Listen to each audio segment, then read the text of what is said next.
सुषमा मुनींद्र जी हिंदी की एक प्रसिद्ध गद्यकार एवं कहानीकार हैं। वो किसी परिचय की मोहताज नहीं हैं। आज सुनिए उनकी लिखी हुई कहानी। आइए हालात पर गौर फरमाएं। मेरी ज़ुबानी। मैं हूँ सीमा सिंह। बहेरा के रोजनामचे में ऐसी भिन्नता अब तक दर्ज नहीं हुई थी। भिनसारे जब दिवाकर लालिमा बिखेर रहा था, एक खबर फैली। किरणों के प्रचंड होने तक दूसरी खबर फैल गई। पहली खबर मामूली लेकिन वांछित थी। दूसरी खबर में ऐसा अतिरेक कि बहेरा खबरों का गढ़ बन गया। बुढ़िया पुरनिया बताते हैं ऐसा होता नहीं है, लेकिन हुआ है। होने को देखा और सुना है, पर अपने गांव में बहेरा में आंखों के सामने इतने नज़दीक ऐसा हॉरर शो। बप्पा रे, अब तक ना हुआ। इस विशाल कच्चे आंगन वाले घर, जिसके अब 4 हिस्से हैं, में 3 पीढ़ियां अपनी अपनी आर्थिक क्षमता के अनुसार वास कर रही हैं। 80 की हुई काकी गवाह हैं। ये घर आर्थिक दृष्टि से उल्लेखनीय नहीं रहा, लेकिन मामखोर शुक्ल जैसे श्रेष्ठ ब्राह्मण वाली प्रतिष्ठा खूब मिली। अब चारों हिस्से के मेंबरानों के पास बाइक और मोबाइल हैं। अपने अपने हिस्से को मजबूत करा लिए हैं, पर प्रतिष्ठा धूमिल होती जा रही है। काकी की माने तो आंगन जरूर लाज राखे है। विशाल कच्चा आंगन। हिस्सा बाँट में घर 4 भागों में विभक्त हो गया है, पर आंगन साझा है। आंगन में चारों घरों के शुभ अशुभ संस्कार संपन्न होते हैं। आंगन ने शुक्ल परिवार की कई पीढ़ियों की मौतें देखी हैं। वर्तमान पीढ़ियों में काकी वरिष्ठतम सदस्य हैं। काकी की बहू सुहाग काकी को आफत की तरह देखती है, लेकिन शेष 3 परिवारों के सदस्य आश्वासन के तौर पर देखते हैं कि अभी तो ये जीवित हैं, हम इनसे पहले नहीं मरेंगे। आम धारणा है, दुर्घटना या व्याधि से ग्रस्त न हो तो आम तौर पर जो जिस क्रम में जन्म लेता है, उसी क्रम में इस असार संसार से रुखसत होता है। लेकिन काकी से छोटे 2-4 सदस्य राम को प्यारे क्या हो गए। सदस्यों की आश्वस्ति चली गई। रुखसत होने का क्रम गड़बड़ा भी सकता है। प्रत्येक मौत पर काकी अपराध बोध से शर्मसार हुई अपनी कोठरी में सिकुड़ जाती हैं। लगता हर चेहरे की 2 आंखों में धिक्कार है। जवान पट्ठे मर रहे हैं और तुम तंदुरुस्त हो, कितनी मौतें देखोगी। ठीक अभी 2 माह पहले काकी के देवर नारद का अच्छा मेहनती 50 साल का पुत्र दयालु नहीं रहा। नारद की पत्नी सती जब मरी, 3 बेटियां बड़ी और दयालु 15 का था। 4 साल हुए नारद नहीं रहे, अब दयालु। लाड़ लुलार के कारण दयालु 10वीं के बाद नहीं पढ़ा, लेकिन खेती काश्तकारी में चित्त लगाकर हैसियत को थोड़ा बढ़ा लिया था। जब दयालु की पत्नी छुटकी लाल साड़ी पहनकर पूजा का थाल सजाकर हरतालिका व्रत के पूजन की तैयारी कर रही थी, कस्बे से बहेरा लौट रहे दयालु की बाइक ओवरलोडेड ट्रक की चपेट में आ गई। दयालु की पढ़ाई पूरी कर रहे 2 बेटे, विवाह योग्य हुई बेटी और छुटकी ने कलेजा निचोड़ कर रख देने वाली ऐसी गुहार मारी कि आंगन में खुलने वाले अपने अपने द्वार से निकलकर सदस्य आंगन में जुहा गए। क्रंदन मिश्रित प्रतिक्रिया में आंगन झंझना गया। फगुआ अर्थात होली और रक्षाबंधन पहले ही खुनाई थी, तीजा भी हो गया। अब तीजा में कभों पूजा ना हुई। हमसे पहले हमसे छोटे मरें, इससे बड़ा कलेश नहीं है। भगवान अच्छे लोगों को जल्दी बुला लेता है। इन बातों का काकी पर कैसा असर होगा, वे किस ग्लानि से गुजर रही होंगी, इस ओर किसी का रुझान नहीं था। काकी से दयालु की अकाल मृत्यु नहीं सही जा रही थी। दयालु वक्त ज़रूरत मदद कर देता था, बाकी तो पूरा बहेरा जानता है। दोनों पूत रिपुदमन और अरिमर्दन काकी को कितना नापसंद करते हैं। छोटा अरिमर्दन नहीं पूछता कि वो बाहर नौकरी करता है, कैसे पूछे। पढ़ने में ढपोर रहा, बहेरा में खेती किसानी करता बड़ा रिपुदमन नहीं पूछता कि खा पहन रही हैं, और कैसे पूछें। छोटी बहू उचट कर अरिमर्दन के साथ परदेश चली गई। बड़ी बहू सुहाग काकी की प्राचार्य बनी फिरती है। सुहाग की धारणा घातक है। काकी कभी सुदर्शन रही होंगी, पर अब काया सिकुड़ कर ऐसी टेढ़ी मेढ़ी हो गई है कि आज मरी कि अभी मरी, पर न मरने की कौन बूटी गटक ली कि मर नहीं रही हैं। वैसे बड़ी बहू का नाम प्रवीण कुमारी और उसके गांव का नाम सोहग है। सोहग वाली कहते कहते काकी उसे न जाने कब सुहाग पुकारने लगी। दयालु की तंदुरुस्त आयु और उल्लेखनीय मदद के मद्देनज़र काकी व्याकुल थीं, लेकिन उनकी क्षीण काया में खुलकर फुल फ्लेजेड रोने की ताकत नहीं थी। ताकत भर रोने का प्रयास संताप कम, कोहराम अधिक लगता है। दयालु की शुद्धि अर्थात दशगात्र में बने हथेली से बड़े आकार के बरा अर्थात शुद्धि में अनिवार्यतः बनाए जाने वाले उड़द दाल के बड़े प्रिय होने के बावजूद उनकी भोजन नली में न उतर रहे थे। सुहाग ने अलग किरकिरी कर दी, काकी बरा बहुत न खाओ, फिर तुम्हारा पेट बहुत चलता है। काकी के थोड़े से दांत वाले मुंह में बरा अटका रह गया। कैसे दिन आ गए, दिन में 2 बार मैदान जाने को सुहाग पेट चलना कहती है। पेट त न चले, प्राण चले जाएं त हम सुतई अर्थात फुर्सत हुई। लागत है पंख निकल आई हैं तब मरद। बहिरा की मान्यता है सांप यदि 100 साल पूरे कर ले उसके पंख निकल आते हैं। रात में खुले में सोए व्यक्ति पर उड़ते हुए सर्प की परछाई पड़ जाए तो लकवा अर्थात पक्षाघात मार देता है। दयालु के न रहने पर निराश हो चली काकी कोठरी में वक्त बिताती। वहीं से रिपुदमन को कहते सुना, काकी कमज़ोर हो गई हैं, ऊपर से बुलावा आ सकता है। अनाज का संचय कर रखो, शुद्धि और तेरही में कम न पड़े। शिष्टाचार न सुहाग के स्वर में है न व्यवहार में।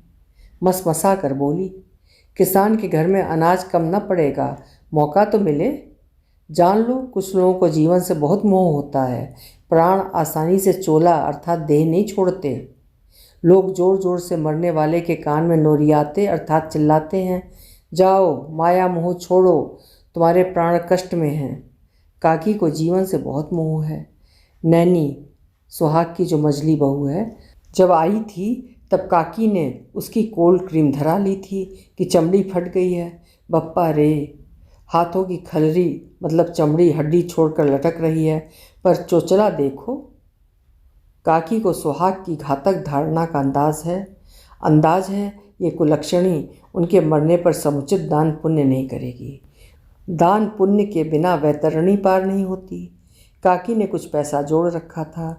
दयालु से सलाह कर उसके सहयोग से छाता, रस्सी, सूप, बर्तन, बिछावन, बछिया आदि खरीद कर महाब्राह्मण अर्थात महापात्र को यही कोई 10 बरस पहले गुप्त रूप से दान कर वैतरणी पार करने का पुख्ता बंदोबस्त कर लिया है। प्रलोभी महापात्र ने रौरव नर्क का भय दिखाकर काकी की भलमनसाहत को खूब भुनाया था। काकी, बछिया नहीं तगड़ी गाय दो, तभी उसकी पूंछ पकड़कर वैतरणी पार करोगी।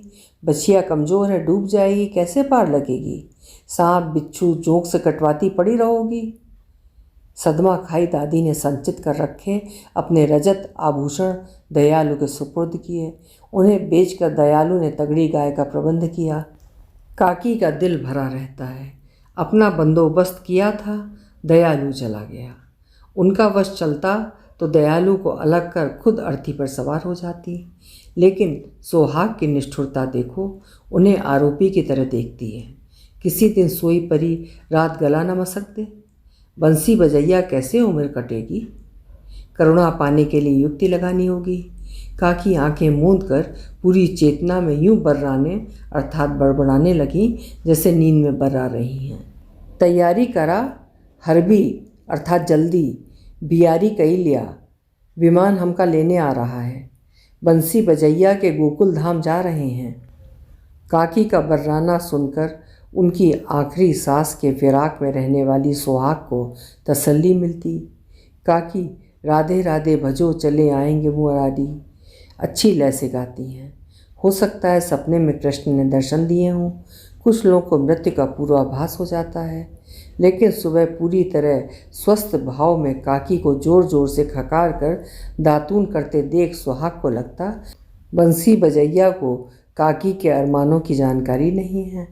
अगले सप्ताह बर्रा रही थी काकी। हमारी पूज आई है, अर्थात उम्र पूरी हुई। नारद हमको बुलाते हैं। सुहाग की इच्छा हुई आंगन में समाचार फैला दे।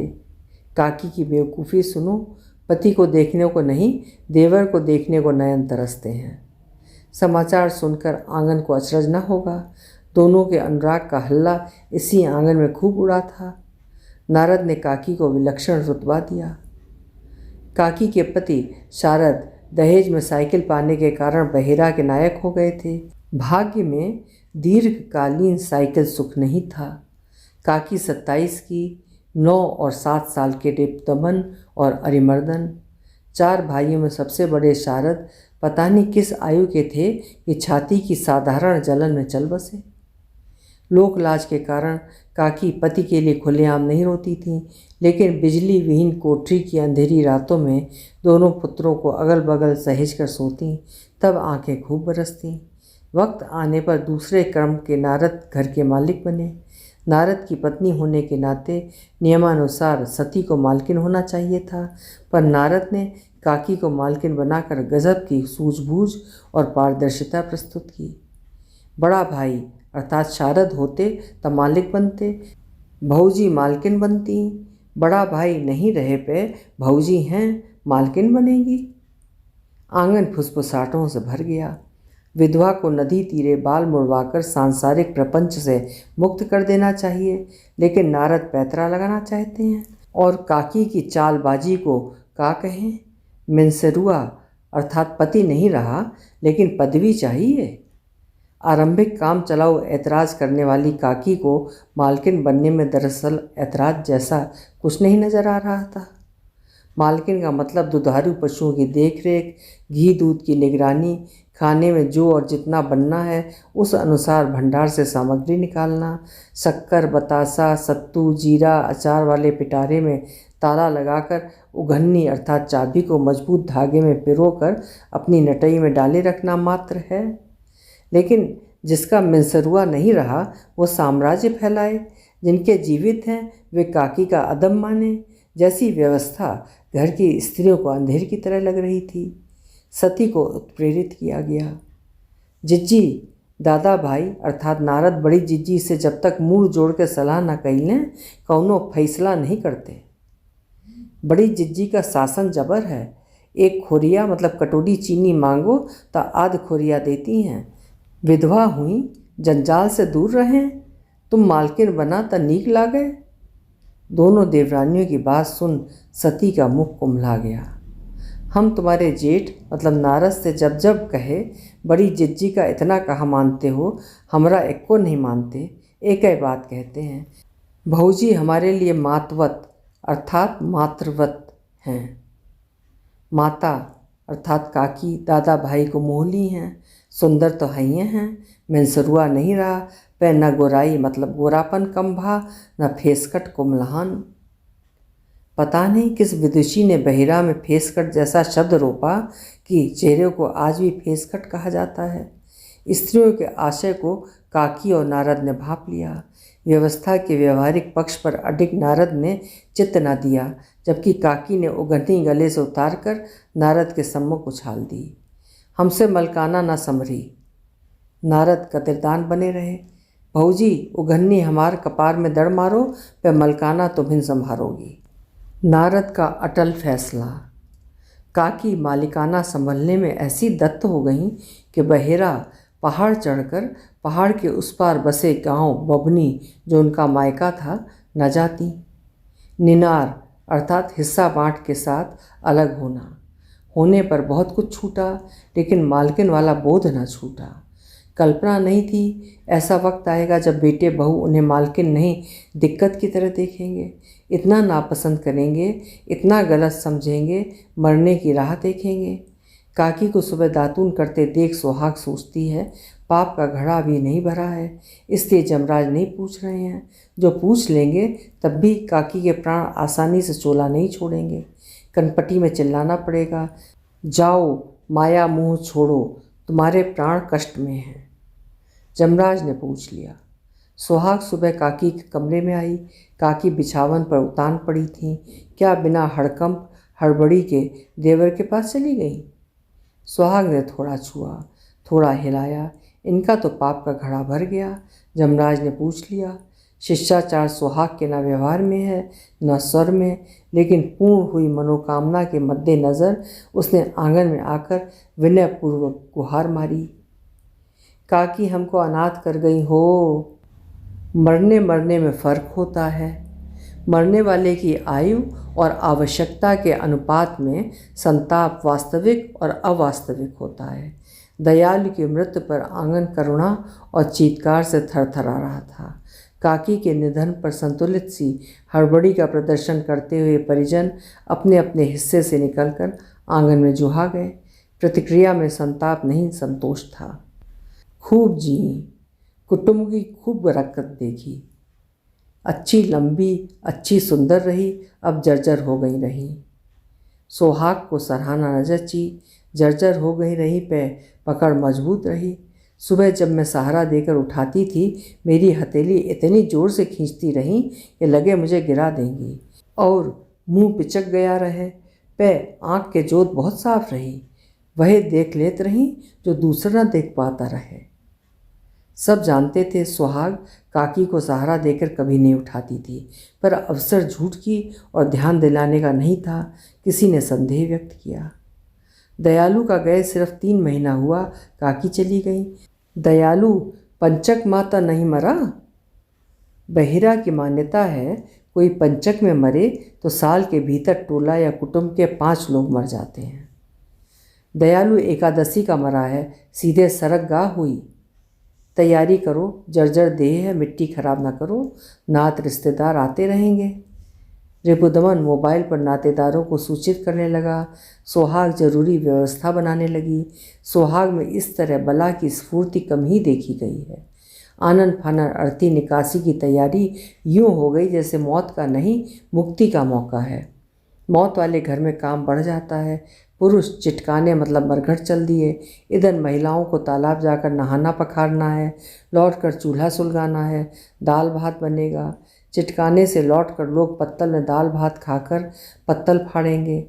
समझदार और व्यवहारिक लोग तेरही के दूसरे दिन बरखी अर्थात बरसी कर देते हैं। अग्नि देने वाला अब वर्ष भर नेम धेम नहीं चला पाता। सुहाग अरिमर्दन को सहमत करेगी कि काकी की सेवा हमने की, पैसा तुम लगा दो, तेरही बरखी एक साथ हो जाए। लेकिन ये दूसरी खबर। आंगन में ऐसा इत्मीनान कि लगता ना था कि यहाँ अभी मौत हुई है। तालाब से लौटकर सुहाग खाने का इंतजाम कर रही थी। चौगान में कुछ औरतें सभा कर रही थीं।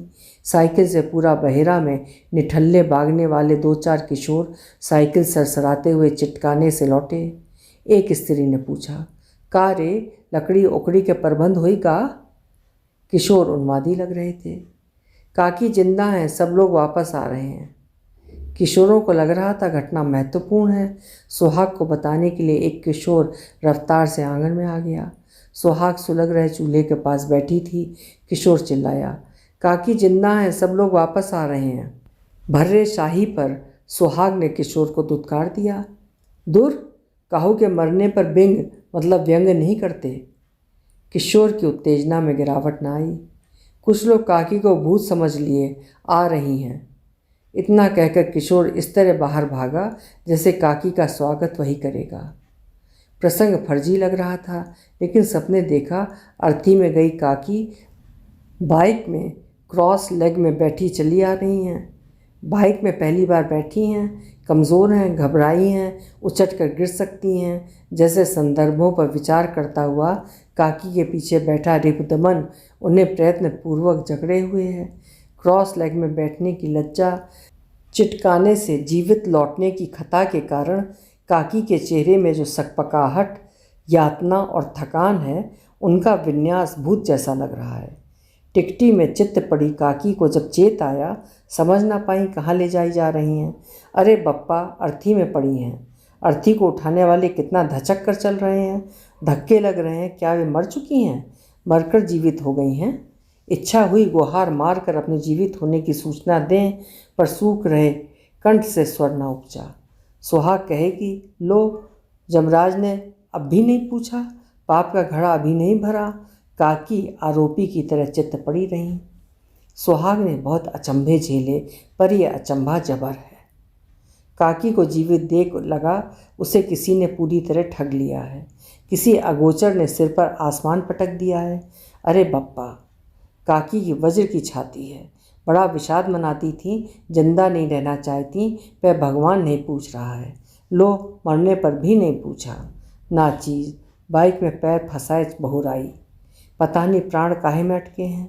उस पिटारे में जिसमें सत्तू शक्कर रखती थी, महाबामन को पिटारा दान कर दी होती तो ऊपर मिल जाता। किस्मत का खोट, सबकी सांसें भर गईं। ये मरकर लौट आई। काकी के ना रहने की सूचना उतावली में कहाँ कहाँ तो भेज दी।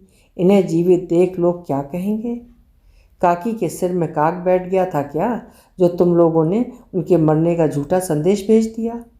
नाक गई समझो। सोचती थी काकी को बड़ा पसंद है, शुद्ध में खूब बड़ा बनाएगी, पर ये तो चिटकाने से बौर आई। इनके कारण सास की तरह दमदार होकर कभी नहीं रह पाती। वैसे काकी को निर्वासित किए रहती है, पर जब कभी उसकी तीनों मोबाइलधारी बहुएं बहेरा आती हैं, उनके सामने काकी को दिलासा देना पड़ता है। न देगी तो मौका ढूंढ कर बहुएं कह देंगी, अम्मा तुमने कौन सा काकी के चरण दाबे थे जो हम तुम्हारे दाबेंगे। अफसोस में डूबी सुहाग ने देखा रिपुदमन और एक युवती काकी को अगल बगल से थाम कर आंगन में ला रहे हैं। रिपुदमन ने यथार्थ कहा, चिटकाने पहुंचकर देखते हैं काकी टकर टकर निहार रही हैं। हमको लगा कितना जल्दी भूत बन गई। सुनते हैं बबनी माँ बहुत भूत हैं। युवक बोला, काकी का मुंह सूख रहा है, पानी पिपाओ, खिचड़ी खवाओ, कुछ खा लें तो ताकत मिले, फिर जो बताएंगी तुम लोगों की कपकपी छूट जाएगी। रिपुदमन ने भेद कहा, जमराज जी से भेंट कराई हैं। जबरदस्त खबर, काकी जमराज के दरबार से वापस लौटी हैं। देखते देखते बहेरा खबरों का गढ़ बन गया। काकी परलोक के रहस्य देख आई हैं। सबको परलोक की सम्यक जानकारी चाहिए। काकी के मरने पर आंगन नहीं भरा था, जो कि अब भर गया। पर काकी पहले पानी पिएंगी, खिचड़ी खाएंगी, फिर यथार्थ बताएंगी। खिचड़ी खाकर कुछ देर नयन मूंदकर समाधिस्थ सी बैठी रहीं, फिर नयन उघारे वेदिती नजरों से सुहाग को निहारा, मुस्कुराई। सुहाग की कनपटी में चुनचुनाहट होने लगी। जान पड़ता है जमराज जी से ही नहीं, देवर जी से भी भेंट कर आई हैं। देवर को देख कर ही इस तरह मुस्कुराती थी। वे नहीं रहे, काकी की मुस्कान नहीं रही। किसी ने आकर कहा, लोग काकी को देखने आए हैं। काकी 2-3 लोगों के घेरे में इस तरह आंगन में आईं मानो परिमार्जित हो गई हैं। देवी स्वरूपा समझकर लोग उनके चरण छूने को आतुर हैं। काकी को आदर का अभ्यास नहीं। नयन भर आए, छिपाने के लिए उन्होंने नयन मूंद लिए। कुछ देर बैठी रहीं, मानो परलोक में विचर रही हैं। फिर उसी चतुराई से चेहरे के भाव और स्वर में उतार चढ़ाव लाकर कुशल किस्सा गो की तरह प्रसंग कहने लगी, जिस तरह कभी इसी आंगन में बच्चों को कहानी सुनाती थी। काकी कुशल किस्सा गो। सांझ ढलते ही परिवार के बच्चे ही नहीं, टोला के बच्चे जुहा जाते। राजा रानी, जानवर, भूत, डाकनी, पिशाचनी आदि की कहानियाँ इस तरह सुनाती कि बच्चे कभी प्रभावित, कभी उत्तेजित होते। पहाड़ के उस पार बबनी है, वहाँ हमारे बापा मतलब पिता रहते थे। खूब जाड़ा पड़ता था। बापा फसल ताकने के लिए रात को खेत में सोते। एक चुड़ैल उनके पैर दबाती थी। एक दिन बापा ने कोयला जलाकर उस जगह को खूब गर्म कर दिया जहाँ चुड़ैल बैठती थी। उसके आने से पहले कोयला अलग कर दिया। चुड़ैल गर्म जगह में बैठी और चिल्लाने लगी, जन गयन जन गयन, अर्थात जल गई जल गई। चुड़ैल नाक से बोलती है, इसलिए ला को ना कहती है। काकी फिर का चुड़ैल ऐसन भागी कि कबहू नहीं आई। काकी बबनी में बहुत चुड़ैल हैं। चुड़ैल का किस्सा तो एक है, भूत बहुत हैं। तुमने भूत देखा है? हाँ, हम आमतरी मतलब अमराई चले जा रहे थे। एक भूत अपनी धुंधली सफ़ेद झलक दिखा कर हमसे रास्ता मांगा। हम एक तरफ सड़क गए, भूत आगे चला गया। इसी दक्षता से काकी यमराज के दरबार की सूचना देने लगी। हमार देह बहुत छोट हो गई रही, पुतरिया मतलब पुतली जैसी। जमराज के दूत के साथ हम चिड़ैया जैसे उड़त रहे। अरे सरग मतलब स्वर्ग की सीढ़ी नहीं होए, उड़कर ऊपर जाते हैं। हम उड़त रहे, चारों तरफी मतलब चारों तरफ शांति रही, उजास रहा, ठंड बयार चढ़त रही, उज्जर मतलब चमकीले बादल रहे। जमराज के दरबार बहुत दूर नहीं है, हम बहुते जल्दी पहुंच गए। बहुत बड़े द्वार अर्थात द्वार से भीतर गए। जमराज खूब मोट डांट मतलब मोटे ताजे रहे, सफ़ेद दाढ़ी मोच, मूड़ मा टोपा, टोपा में दुई सींग, बहुत बड़े आसन में बैठ रहे। भैंसा ठाड़ा रहा। का नाम है उनका? हो चित्रगुप्त। चित्रगुप्त के सामने बहुत बड़ी पोथी मतलब पुस्तक धरी रही। इतनी बड़ी पोथी हम कभू नहीं देखे। चित्रगुप्त पोथी देख के कहिन, दूत तुम गलत आत्मा को ले आए हो।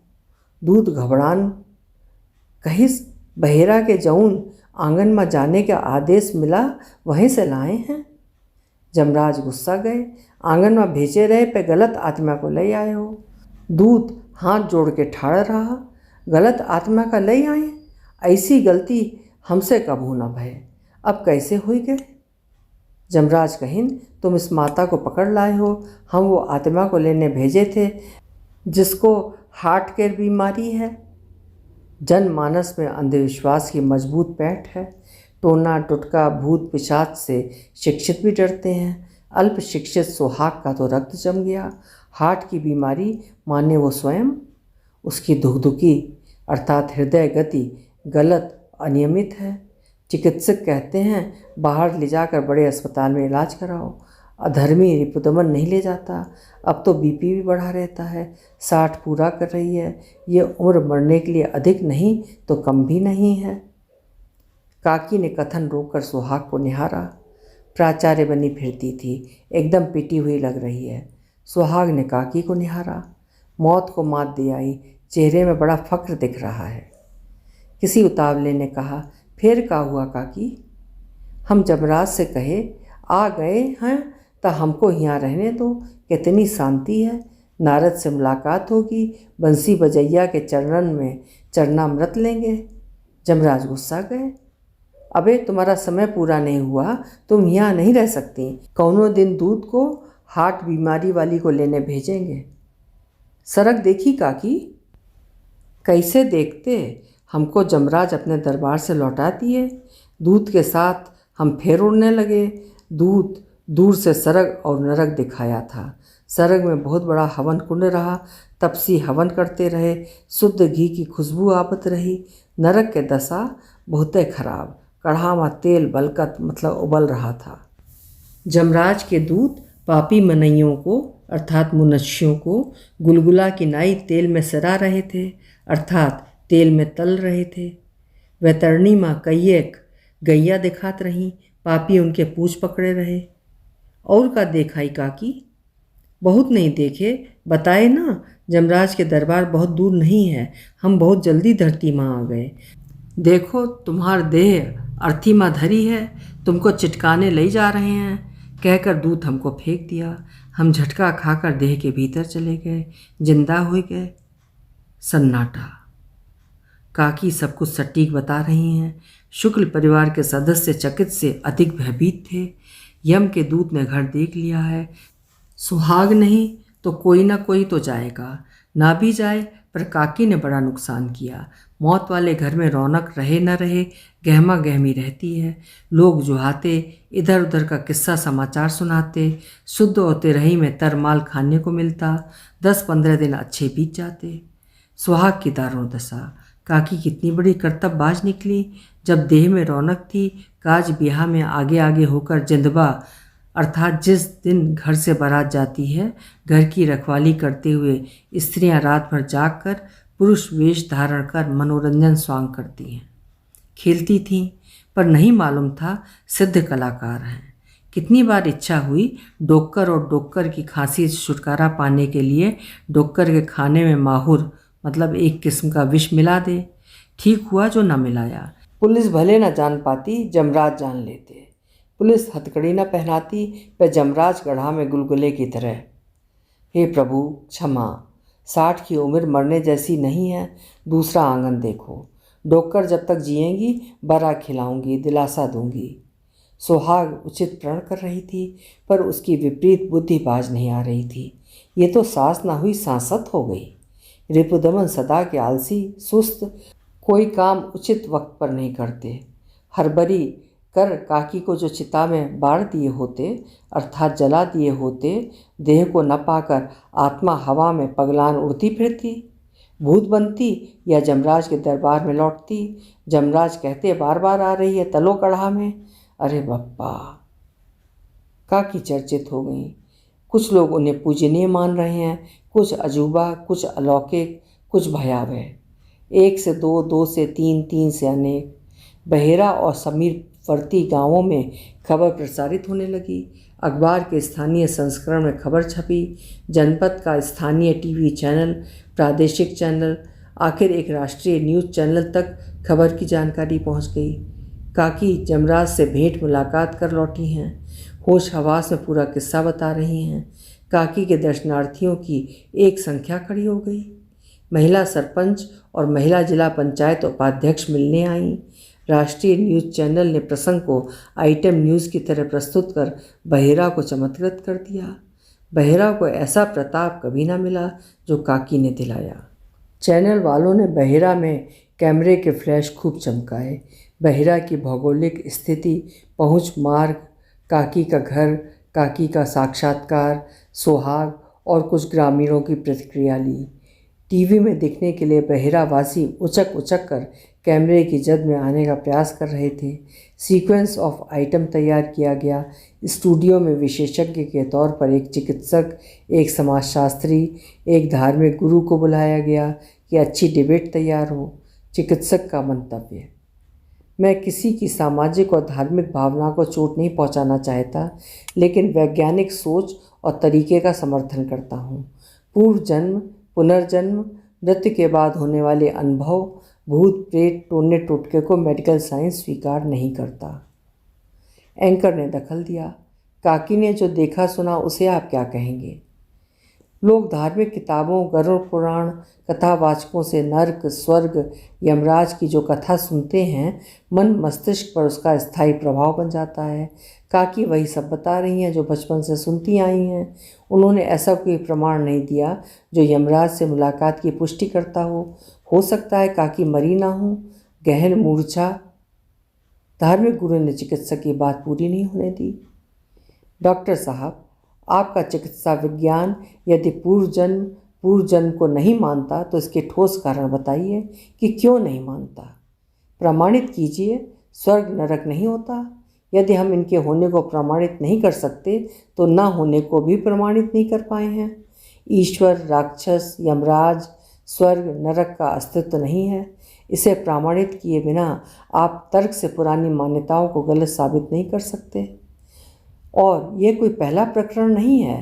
काकी के पहले कई लोग मरकर वापस लौटे हैं। ऊपर का हाल कहा है, उनमें से एक तो आज भी मेरे गांव में जीवित है।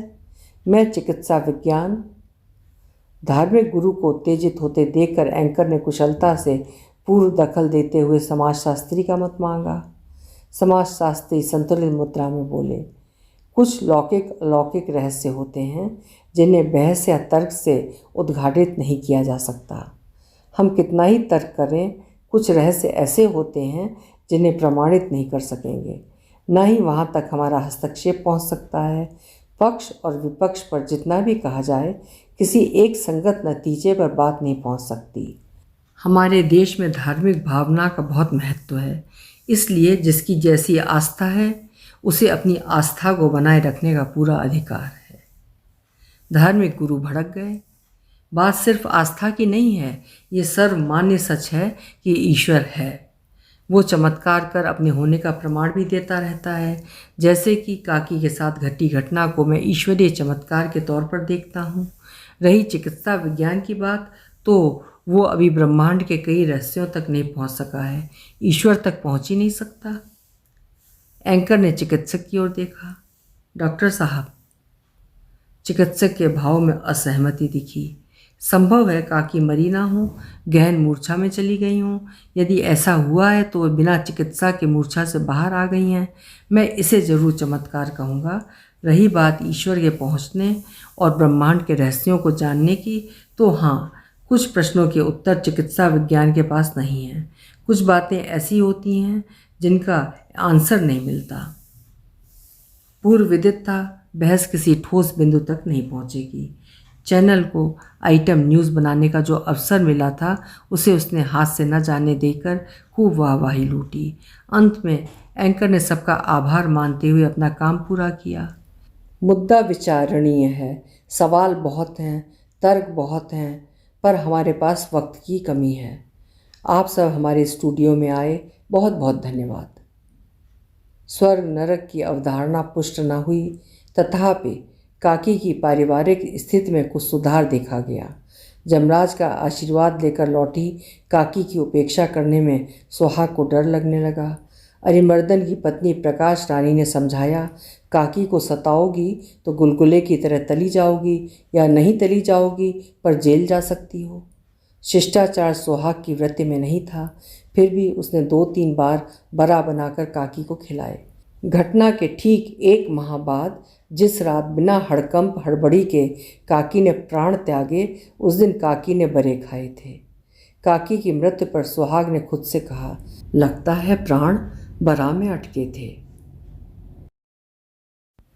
अभी आप सुन रहे थे एक दिलचस्प कहानी। आइए हालात पर गौर फरमाएं। कहानी की लेखिका थीं सुषमा मुनींद्र जी। आशा है कहानी आपको ज़रूर पसंद आई होगी। कल फिर मिलेंगे। आपका समय शुभ हो।